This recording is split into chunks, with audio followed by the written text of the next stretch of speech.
오늘서부터 갑을 끝나고 병화로 들어가는 거죠. 병인일주입니다. 이게 태양이죠. 이 인목이 큰 나무니까 거목이고 동양지목이 될 수 있는 거죠. 그러면 이걸 인월로 보는 거예요. 저는 일주론에서 이게 못마땅해요. 왜 이게 일주인데 뭘로 보는 거 아니, 봄이라 하면 월지로 보는 거잖아요. 이 부분은 제가 조금 못마땅해요. 그런데 이게 통상적으로 하니까 저도 하는 건데 이거는 저희들이 생각해 봐야 돼요. 봄은 맞는 거죠. 그게 인이 동쪽이니까. 그럼 동쪽에 있는 이게 멋진 나무라는 얘기잖아요. 그러면은 태양을 보고 성장하는 봄철의 나무니까 목생화라고 생각해요.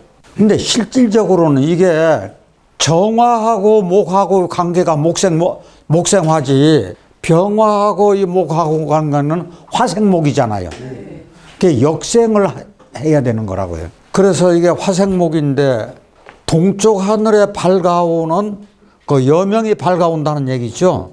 그다음 어둠이 물러나고 밝음이 오는 그 시점입니다. 이 인시니까 또 봄이니까. 그러면 어둠이 물러났으니까 밝음이 오니까 깨달음이 세계죠.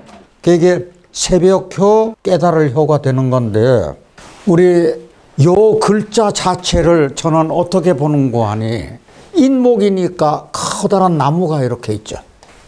여기 해가 이렇게 떴다는 얘기잖아요. 그렇거든 동력동 자체잖아요, 저게요. 그러면은 우리가 인중에 지장간에 뭐가 있는 거니 잘 알아시는 것처럼 무, 병, 갑이 있어요. 그러면 우리 물상으로 어디 한번 보자고요. 여기 이렇게 산이 있어, 무토가 있어요. 병화가 이렇게 떠 있어요. 그 다음에 갑목이 여기 이렇게 큰 산에 갑목이 떠 있다고요. 그러면 이런 물상인데 지금 여기에 물이 있습니까? 없습니까? 물 없어요. 근데 저는 물이 있다고 보는 거거든요. 왜? 겉으로만 안 드러나 있지. 아이 큰 산에 계곡에서 목이 있고 저 갑목이 있으면은 이건 당연히 물은 여기서 계곡물이 흘러내려올 수밖에 없는 거라. 그러면은 요런 구조가 지금 이게 무병갑 요 구조가 물상으로 이렇게 그림이 그려진다고 하면은 한자에서 지금 요거 새벽효 깨달을 효가 있죠. 그러면 병화가 여기 이렇게 있어요. 그러면 무토가 이렇게 저 노풀려 해가지고 있다고요. 그게 우뚝해요. 지금 이 글자가 이 동력동도 되고 지장간에 보니까 이렇게 돼서 요 글자하고도 같이 맞아 떨어질 수 있는 그런 구조가 되어 있더라는 얘기죠. 그래서 이 병인이 인목이 자라는 것도 기상이 크고 태양이 있으니까 병인 가지고 계신 일주분들이 기상이 큽니다. 클 수밖에 없어요. 여기서 병화는 생명체의 인목을 키우고 인목은 병화를 사랑하며 각자 본분을 다한다. 서로 좋아하는 거죠. 그러면 이게 바로 목화통명이라. 그러면 두뇌가 명석하고 밝고 쾌활하며 낙천적이다. 그럼 목화통명에서 대표적인 것이 요렇게 생각하시는 거 좋아요. 통명이니까 밝은 거요, 쾌활한 거요, 낙천적인 거요. 이런 사람들이 미남 미녀, 외모가 수련하고 옷 잘 입고 못도 내고 강한 힘이 있으니까 리더십도 있더라. 그럼 병화의 밝은덕하고 인목의 진취적인 기성에 합하여 담력이 크고 실천력이 돋보인다. 쭉쭉 커나가니까요. 솔직 담백함과 자기 과시가 공존한다. 병화가 1등짜리죠. 장남 장녀 아니라도 그 역할을 한다 그랬어. 인목도 1등짜리요. 그럼 1등짜리가 위아래로 같이 있는 거라. 그러니까 자기 과시가 있을 수밖에 없다. 인목이니까 이게 잘 커나가는 기상이 있으니까 예술적인 정서가 강하고 화려함하고 사치도 같이 겸할 수 있더라. 자, 일지 인목 장생은 문곡 귀인인 동시에 학당 귀인으로 학문의 뜻이 있으며 배우자 덕이 있어 부부 화합한다 그러는데 이게 오래간만에 문곡귀인 나왔죠? 네. 그러면 오늘 문곡귀인하고 문창귀인을 정리를 한번 해보자고요. 이게 삼합의 장생지가 인신사해인데 저희가 장생 자체가 뭐예요? 인신사예요. 그러면 제왕하면은 제왕할 것 같으면 좌오묘이죠? 네. 이제 일주론을 저희들 하고 있으니까 일주론 입장에서 갑이 해를 보면은 이게 문곡이요. 그러면은 갑이 해를 본다는 것은 일지의 해를 갑해라고 하는 건 있을 수가 없잖아요. 네. 갑목이 일간 갑목의 해월이라 이렇게 있으면 그런데 대개 우리가 문곡이라고 할 때는 해가 월지나 아니면 시지에 있는 것을 그렇게 문곡이라고 따지지 않고 문창이라고 따지지 않아요.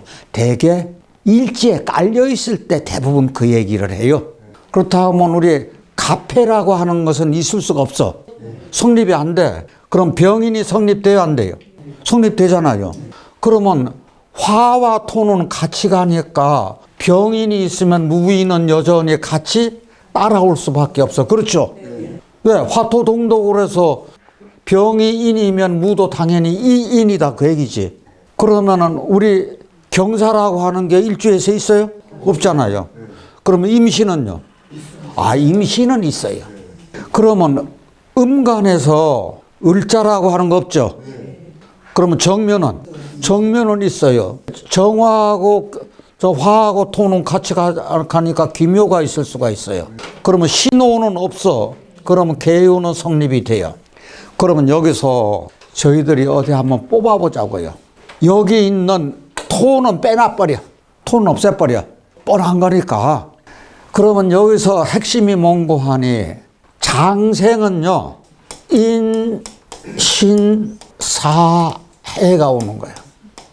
그 다음에 제왕은 자, 오, 묘, 유 잘 하시는 것처럼 여기 보니까 인신하고 자오묘에서 묘유가 있는 거라.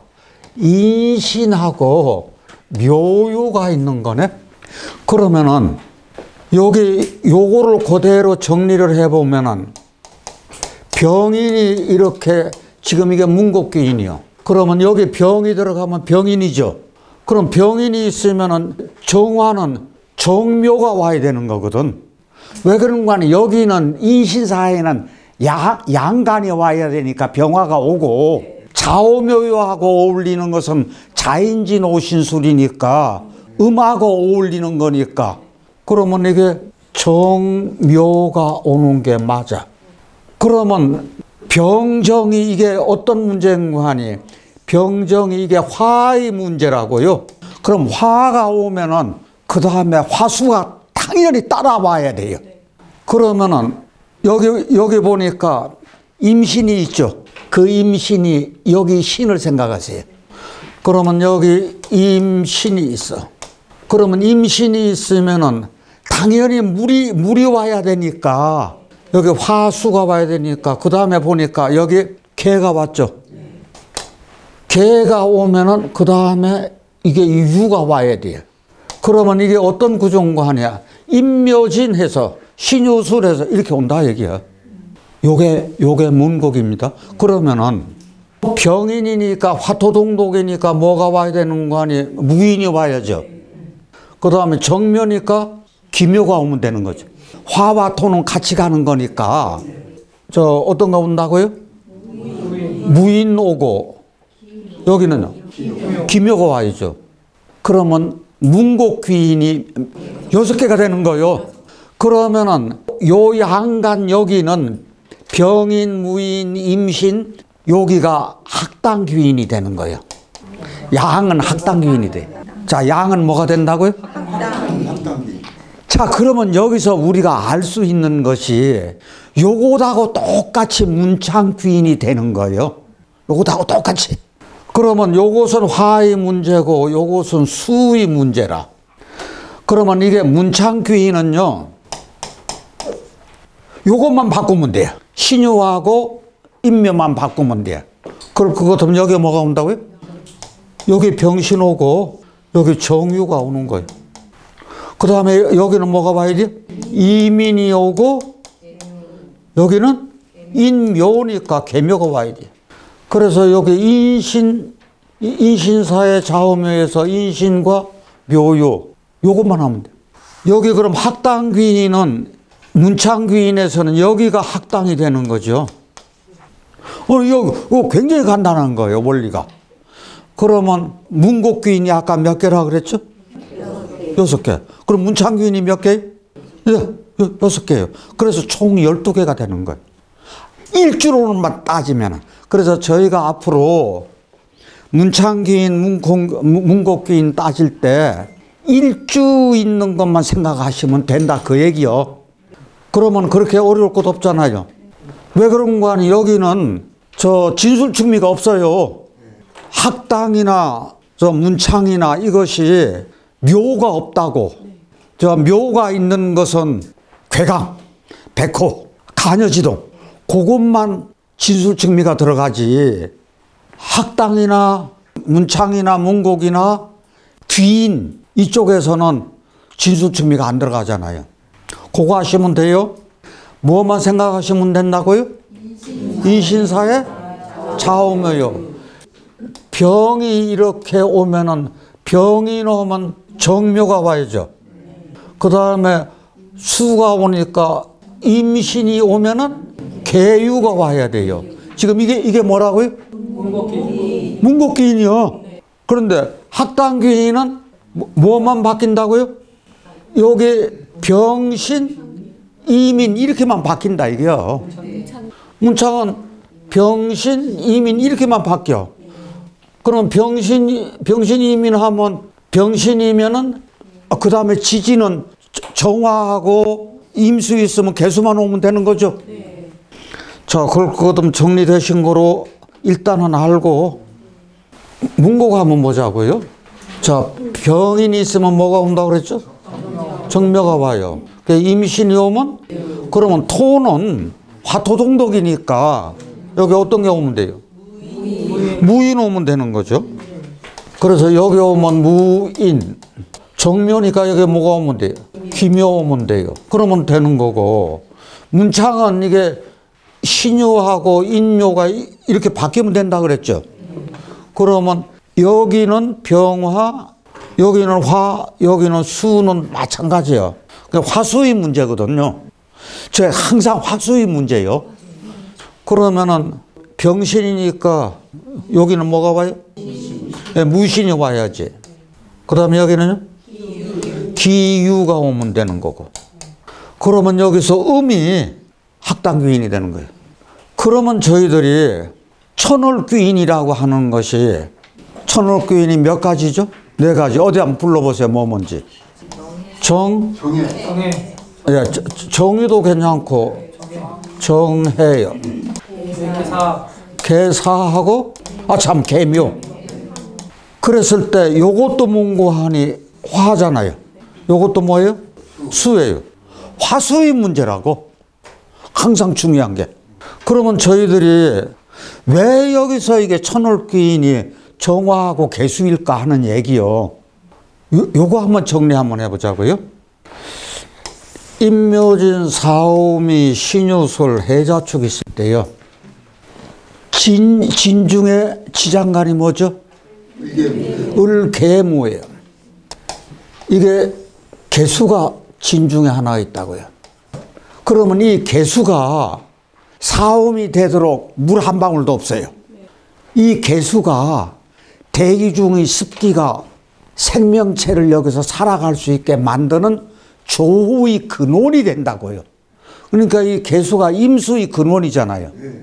그러면 이 이야기는 뭔고 하니 여기가 양권이야. 여기가 음권이야. 신유술 해자축의 천 음권이죠. 그러면 여기서 조를 주관하는 게 개수라. 그래서 천월귀인이 개가 들어가는 거예요.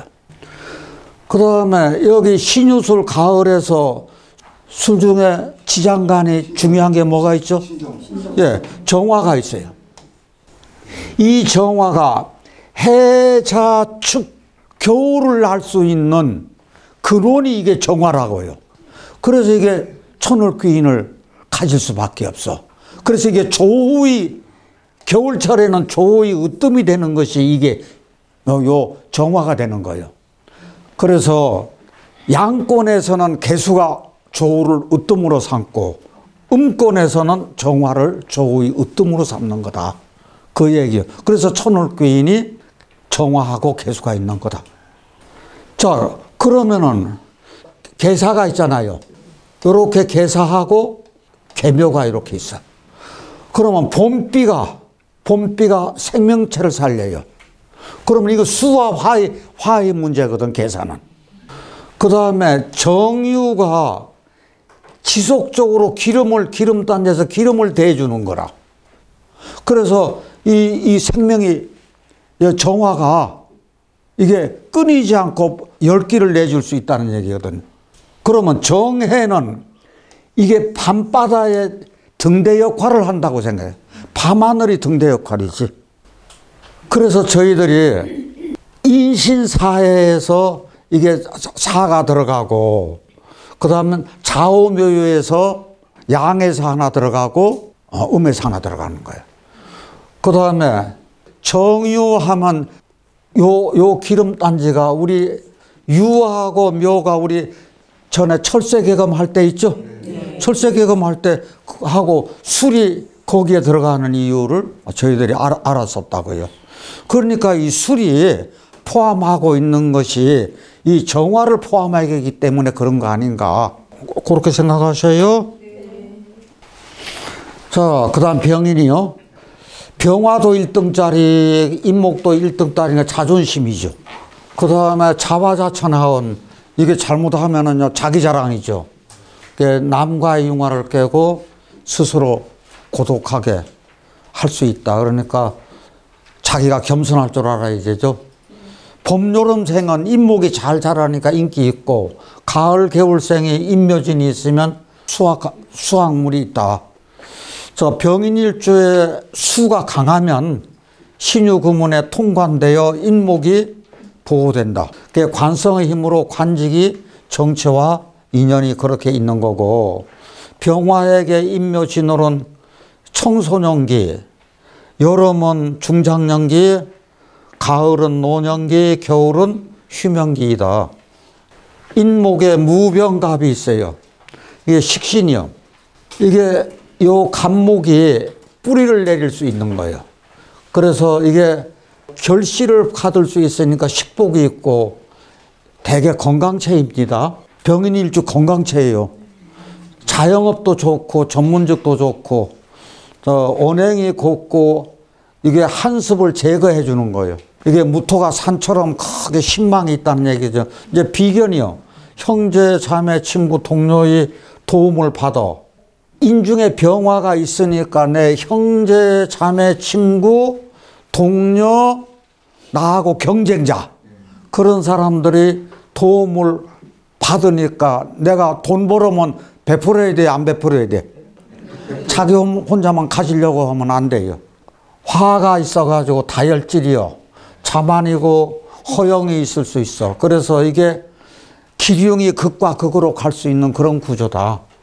자, 편인이요. 공부해서 성공하고 자수성가하고 교육, 연구, 기획 능력이 있고 추진력, 자기중심적이 있고 부모덕이 있어. 그런데 이게 부모덕인데 특히나 어머님 덕인데 이제 고부간 갈등은 따를 수 있다. 이게 인성 비겁 식상이니까 인비식이라고 한다고요. 그 무슨 얘긴가 하니 목생화, 화생토 이렇게 흘러가면 좋다는 얘기죠. 그래서 이런 사람들은 베풀기를 참 좋아하더라. 붉은 호랑이입니다. 그래서 모기 활동을 마친 호랑이가 안식처를 찾아간다. 왜 모기 활동을 마친이라 그랬죠? 이게 인으로 봐가지고 인시라 그거요. 이게 밤에 활동 마치고 지무가 있고 위풍당당한 군자의 기상이 있더라. 그러면 줄문에 있는 것이 이게 빨간 색깔이잖아요. 병화도 역마, 활동 범위가 넓은 호랑이도 역마, 두 둘 다 역마의 기질이 강하더라.